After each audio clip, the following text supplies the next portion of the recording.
আজকে শেয়ার করব লইট্টা শুটকির ভুনা রেসিপি।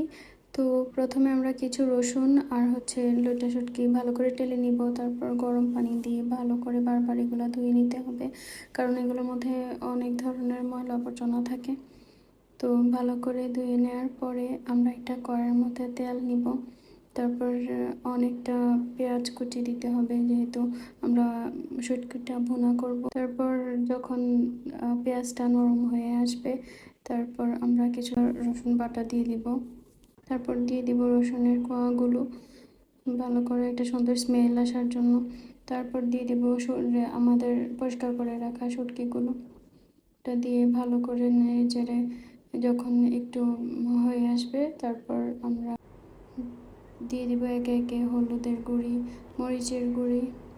মরিচের গুঁড়ি প্রায় অনেকটাই দিতে হবে, কারণ শুটকি ভুনা যদি ঝাল না হয় তাহলে মজা লাগবে না। আমি প্রথমে